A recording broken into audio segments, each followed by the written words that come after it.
सभा चुनाव के दरमियान आरजेडी के राज्यसभा प्रत्याशी अमरिंदरधारी सिंह को वोट न करने वाले फैजल रहमान कैसे तेजस्वी यादव की गले की हड्डी बन गए। चलिए आज इसके बारे में बात करते हैं। आमतौर पर यह होता है कि जब कोई विधायक अपनी पार्टी की गाइडलाइन से बाहर जाए या बाहर की बातें करे या गाइडलाइन से हट के बात करे तो उन पर कार्रवाई होती है, लेकिन तेजस्वी यादव फैजल रहमान पर कोई कार्रवाई नहीं कर सकते हैं। और क्यों ऐसा मैं क्यों कह रहा हूं, चलिए सबसे पहले आपको ये बताते हैं।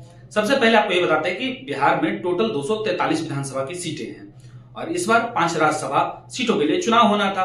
4 सीटें सबको पता थी कि एनडीए साफ तौर पे जीत जाएगी, लेकिन बची 5वीं सीट पे ये चांसेस थे कि इंडिया गठबंधन इस सीट को जीते। क्यों? क्योंकि उनके पास पूरा गठबंधन मिला के अच्छी खासी नंबर थी, नंबर संख्या उनके पास ज्यादा थी। हालांकि वो सीट जीत नहीं सके। जीत क्यों नहीं सके?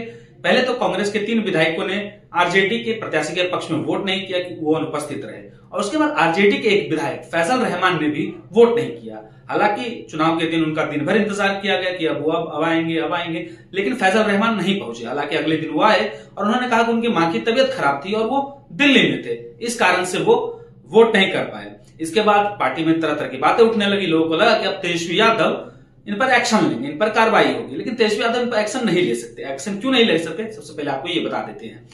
तेजस्वी यादव अभी फिलहाल बिहार विधानसभा के लीडर ऑफ ऑपोजिशन है और लीडर ऑफ ऑपोजिशन बने रहने के लिए 2 नियम है। पहला तो विधानसभा में आपकी जो पार्टी है उसके जो विधायक है उनके नंबर सबसे ज्यादा हो, और दूसरा ये कि जो टोटल स्ट्रेंथ है विधानसभा के उसका 10% हो आपके पास नंबर, जो कि होते हैं 25, और आरजेडी के पास 25 ही विधायक हैं, वो भी फैजल रहमान को काउंट करने के बाद, फैजल रहमान को जोड़ लेने के बाद। ऐसे में अगर फैजल रहमान पर कोई एक्शन तेजस्वी यादव लेते हैं तो तेजस्वी यादव को अपने लीडर ऑफ ऑपोजिशन का जो पोस्ट है वो छोड़ना पड़ेगा।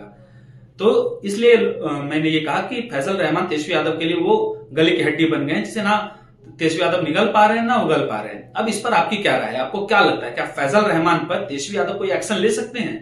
और अगर एक्शन नहीं ले सकते हैं तो ये जो रीजन मैंने बताया, इसके अलावा कोई और रीजन है आपके समझ में जिसके कारण तेजस्वी यादव फैजल रहमान पे एक्शन नहीं ले सकते हैं? आपकी जो भी राय हो कमेंट करके जरूर बताइएगा।